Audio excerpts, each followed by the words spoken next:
Hello everyone, this is प्रीति। स्वागत है आपका आपके अपने यूट्यूब चैनल लेट्स कंप्लीट मी। आज हम डिस्कस करेंगे कुछ इंपॉर्टेंट क्वेश्चन इंग्लिश पेडागोजी के, जो कि सीटेट और यूपीटेट के पॉइंट ऑफ व्यू से बहुत ज़्यादा इंपॉर्टेंट होने वाले हैं। आपका एग्जाम आने वाला है सीटेट का, तो एक क्विक रिवीजन आपका हो जाएगा इंग्लिश पेडागोजी का। बाकी आप वीडियोस मेरी सारी देखें जो कि मैंने प्लेलिस्ट में डाली हुई है, और कुछ भी डाउट हो तो मुझे कमेंट सेक्शन में प्लीज़ ज़रूर बताना।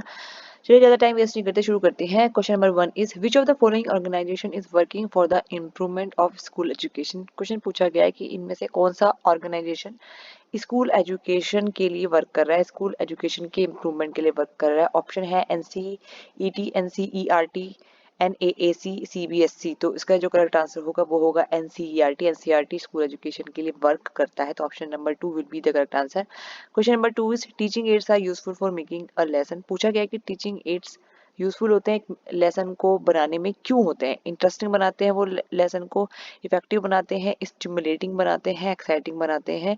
तो जो इसका करेक्ट आंसर होगा वो होगा ऑल ऑफ द अबव, जो कि इसमें मैंने शायद मेंशन ही है। तो आपका करेक्ट आंसर होगा ऑल ऑफ द अबव। ठीक है, इंटरेस्टिंग भी है, इफेक्टिव भी होगा, स्टिमुलेटिंग होगा, एक्साइटिंग है। बेसिकली टाइपिंग एरर है। ठीक है, तो करेक्ट आंसर होगा all of the above. Teaching ads हमेशा एक लेसन को इंटरेस्टिंग भी बनाएंगे, इफेक्टिव भी बनाएंगे, स्टिमुलेटिंग भी बनाएंगे, और आपके एक्साइटिंग भी बनाएंगे।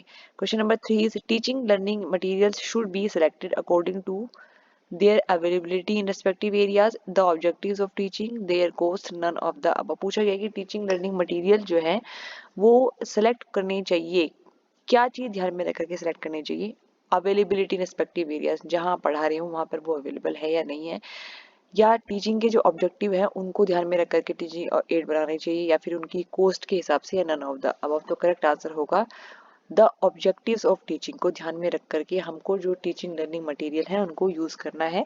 बिकॉज जो हम पढ़ा रहे हैं, जो हमारे ऑब्जेक्टिव है कि हमको जो पढ़ाना है वो बच्चे को आना चाहिए। मतलब जो आपके ऑब्जेक्टिव सेट करते हो क्लासरूम में जाने से पहले, कि अगर मैं ये चैप्टर पढ़ाती हूँ तो बच्चे को ये टॉपिक समझ में आना चाहिए, तो उससे रिलेटेड आप जो है टीचिंग एड लेके आओगे।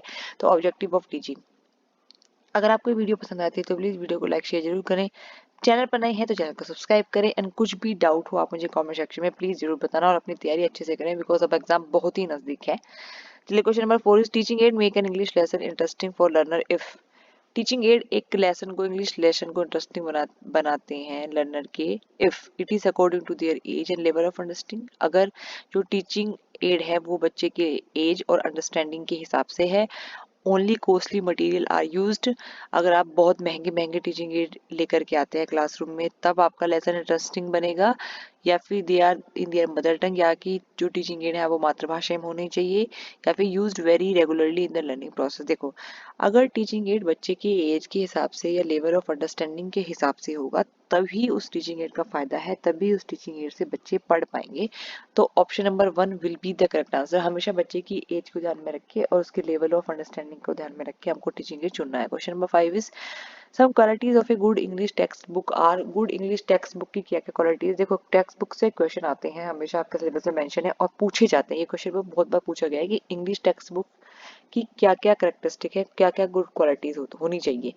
Good printing with no spelling mistakes, suitable font and size होना चाहिए, रियलिस्टिक होनी चाहिए, एंड इंटरेस्टिंग सब्जेक्ट मैटर है, ऑल ऑफ द अबव। तो बहुत ही सिंपल सा क्वेश्चन है, और आपको ऑप्शन देख के आप समझ जाएंगे कि गुड प्रिंटिंग होनी चाहिए बिल्कुल, कोई स्पेलिंग मिस्टेक नहीं हो, सुटेबल फॉन्ट साइज होना चाहिए, रियल होने चाहिए, और इंटरेस्टिंग सब्जेक्ट मैटर होना चाहिए। All of the above correct answer होगा। ठीक है, question option number 4। Language lab is more helpful for the. Language lab जो बनाई जाती है वो किसके लिए हेल्पफुल होती है? देखो, लैब होती है ना, लैंग्वेज लैब, बेसिकली उसमें क्या होता है, लैंग्वेज लैब में लैंग्वेज से रिलेटेड बहुत सारी बुक्स आपको मिल जाएंगी, तो वो बनाई जाती है अलग से। क्यों, क्या चीज बेहतर कर सकती है बच्चे का? वो प्रोनाउंसिएशन करेक्शन हो सकता है, understanding spoken English, innovative teaching, all of the above. तो लैंग्वेज लैब जो है वो सारी ही जो हमारे ऊपर के 3 पॉइंट्स हैं इनको बेहतर करती है। ठीक है, तो option number 4 will be the correct answer. Pronunciation भी बढ़िया होगा, अंडरस्टैंडिंग होगी स्पोकन इंग्लिश की, इनोवेटिव टीचिंग होगी। चलिए नेक्स्ट हम देख लेते हैं question number 7। One of the following quality is not expected of a good teacher. Good teacher के अंदर आपकी कौन सी क्वालिटीज आप एक्सपेक्ट नहीं करते हो? कम्युनिकेटिंग फ्रीली विद स्टूडेंट, बिल्कुल बच्चों के साथ बहुत अच्छे से बातचीत करें, फ्रीली बात करें। Teaching without using any audio visual add, बिना किसी ऑडियो विजुअल एड के साथ टीचर पढ़ाए। Acquiring knowledge about students background, बच्चे के बैकग्राउंड के बारे में टीचर नॉलेज ले। Sharing warmth enthusiasm and care, मतलब बच्चे के साथ एक उत्साह दिखाए, केयरिंग नेचर दिखाए, तो ये सारी क्वालिटी टीचर की अच्छी होती है। सिर्फ एक क्वालिटीज अगर इनकी बात करूँ तो ये अच्छी नहीं मानी जाएगी कि अगर आपका जो टीचर है वो आपको विदाउट ऑडियो विजुअल एड के पढ़ा रहा है तो। Question number 8, which of the following aids help a student to hear the correct pronunciation and get the latest news and develop his or her comprehension ability. पूछा गया कि which of the following aids help a students to hear the correct pronunciation.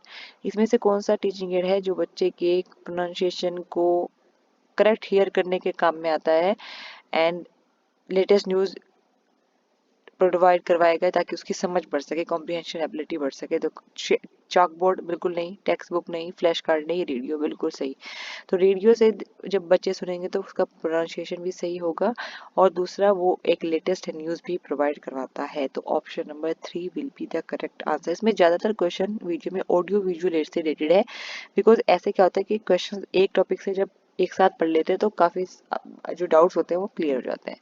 चलिए next question देख लेते हैं। विच of the following is not a study skill. इनमें से कौन सी एक स्टडी स्किल नहीं है। गेटिंग इन्फॉर्मेशन फ्रॉम एनसाइक्लोपीडिया बिल्कुल है। राइटिंग फॉर्मल रिपोर्ट्स बिल्कुल है। Note taking using a dictionary, तो इसका करेक्ट आंसर होगा नोट टेकिंग। नोट टेकिंग एक स्टडी स्किल नहीं मानी जाती है। Question number 10 is a good language text book should include. एक अच्छी लैंग्वेज टेक्स्ट बुक में क्या क्या चीजें होनी चाहिए। इंटरेस्टिंग स्टोरी होनी चाहिए, attractive font, illustrations and learner friendly होनी चाहिए, extract from British and American literature, more grammar exercise. देखो लास्ट के दो का तो कोई चक्कर है ही नहीं, ये तो दोनों ऑप्शन में नहीं होंगे। एक अच्छी टेक्स्ट बुक अगर है तो उसमें इंटरेस्टिंग स्टोरी हो या फिर अट्रैक्टिव फॉन्ट्स हो, इलस्ट्रेशंस, एग्जांपल्स अच्छे अच्छे हो और वो लर्नर फ्रेंडली होनी चाहिए। तो देखो हमें जो करेक्ट आंसर और मोस्ट अप्रोप्रिएट आंसर लग रहा है वो लग रहा है ऑप्शन नंबर 2। फॉन्ट साइज बिल्कुल सही होना चाहिए, इलस्ट्रेशंस दिए हुए होने चाहिए और लर्नर फ्रेंडली होनी चाहिए। ठीक है, तो ये कुछ 10 क्वेश्चन थे जो मुझे आप लोगों के साथ डिस्कस करने थे। इसी तरह के काफ़ी सारे क्वेश्चन आंसर मैं ऑलरेडी आपको करा चुकी हूँ और इंग्लिश पेडागोजी की स्पेशली बात करें तो वन लाइनर भी हम डिस्कस कर चुके हैं। बाकी कुछ भी डाउट हो तो मुझे कमेंट सेक्शन में आप बताना। चलिए फिलहाल के लिए इतना ही, जल्दी मिलते हैं अगली वीडियो में, तब तक के लिए बाय बाय।